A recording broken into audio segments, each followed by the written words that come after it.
Ashamaa akkam jirtan hordoftootaaf kabajamtoota maatii Deevii Miidiyaa jalatti kan argamtan biyya keessaaf biyya alaa kan jirtan nageenyi Waaqayyoo iddoof lafa jirtanitti isiniif haa baay'atu jechuutii barbaada. Akkam jirtan fayyaa keessanidha.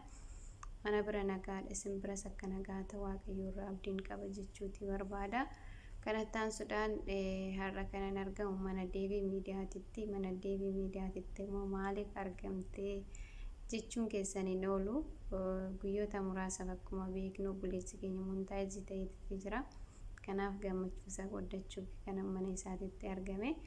Obboleessa keenya baga gammaddee congratulation baga Waaqayyoon firii dadhabbii keetii ija keetiin si agarsiise.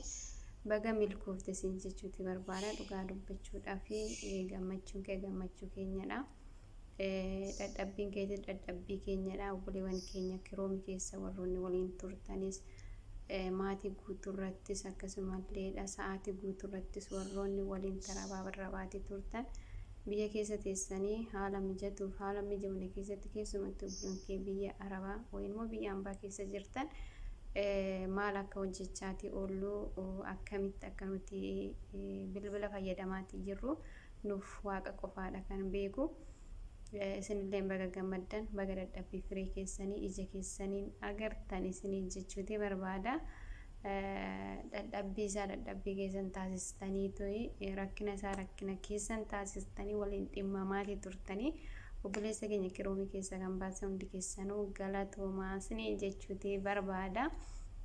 Kanattaan sudhaan obboleessa keenya chaanaaliin kee kun immoo kanumaa olitti guddate dhalootaa kan darbu Waaqayyoo siif haa taasisu. Akkasumas illee waan gaarii irratti hojjettee kan dhaloonni irraa barachuutii danda'u akkasumallee harka qilleeyyoota kanatti gargaarte Waaqayyoo irrallee eebba itti argattu Waaqayyoo si haa taasisu.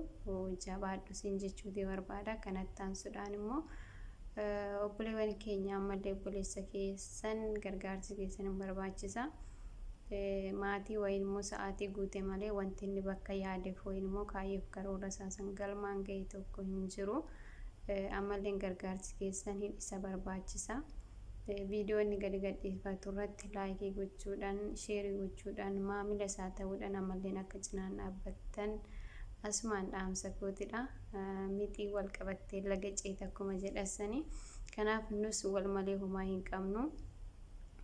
Tokkummaa yaa horannu tokkummaa afaanii osoo hin taane tokkummaa isa dhugaatiin yaa deemnu gizee tokko biyyi lafaatu nus ergisaa ta'uu ishii beekne waan gaarii tokko waan qabatamaa tokko yaa hojjennu hundumtuu biyyi lafaa hin darba wanti hin dabarre tokko hin jiru wanti hin dabarre isa sagalee Waaqayyoo ta'edha.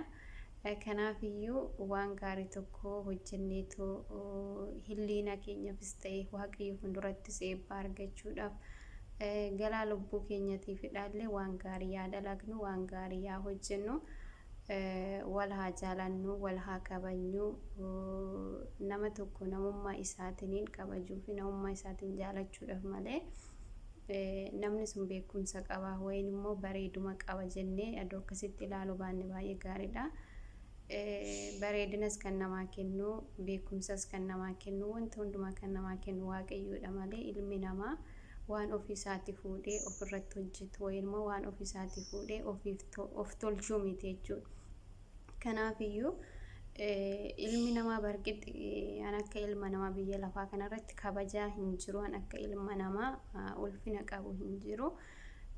Waaqayyoon akkuma nu uumiyyuu fakkaatti isaatiin nu uume jechuudha. Nama kamirraayyuu wayin immoo addunyaa kana hundarraayyuu an akka ilma namaa kabaja qabu hin jiru jechuudha. Kanaaf iyyuu ilma namaatiif kabaja yaa laannu ilma namaatiif ulfina yaa laannu jechuuti barbaada. Yaa barqixi ilma namaa ta'e kan hin dogongorre hin jiru kan hin balleessine hin jiru. Kanaaf bifa tasgabbaatee tokkoon bifa gorsaatiin yoo wal gorfanne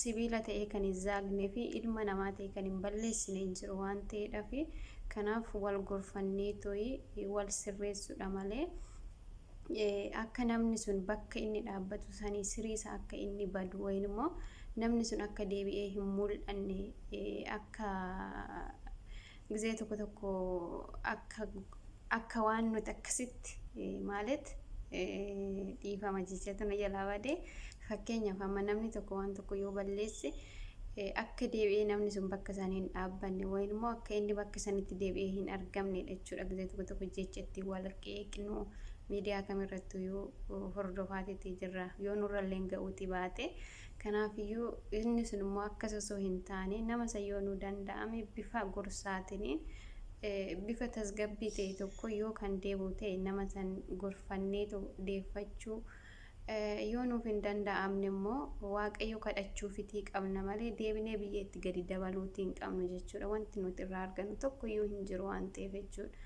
Kanaafuu akkasitti waliif yaadne ta'e wal haa kabajnu jechuuti barbaada. Ani qulqulluudha jechuu koo miti. Anis balleessuutti hin danda'a waan ta'eedhaaf yoo na gorsitan nan deebi'a waan ta'eedhaaf kanaafiyyuu qeeqaa fi akkasumallee wanti ani balleesse yoo jiraates saanduqa koomentii jalatti mana obboleessa keenya deebii miidiyaa jalatti naaf teechisaa'e ani immoo jalatti nan laalasin jechuuti barbaada. Jechaa fi wayin immoo adeemsa koo keessatti bakki dogongorri yoo jiraates na of golchaasin jechuuti barbaada. Obboloota koo biyya keessa biyya alaa kan jirtan hunduma keessanuu baay'een isin jaaladha, baay'een isin kabaja. Iddoof lafa jirtanitti nageenyiif araarri gooftaa akkasumallee nagahaan biyya keessaniif nagahaan maatii keessanitti akka galteellee hawwii kootidha. Hunduma keessaniyyuu warroonni deebii miidiyaa jalatti argamtan hordoftoota isaa hunduma isaatiyyuu kan biyya keessa jirtanis ta'e kan biyya alaa jirtanis kan biyya keessa jirtan nagaa isinii dhaama, kan biyya alaa jirtan immoo nagaan biyya keessanitti akka galtan hawwii kootidha. Horaatii bulaa deebanaa baay'adhaa lafa guutaa bakka isin ooltanii bultan nageenya rabbii isin faana haa ta'u jechuuti barbaada. Galatooma.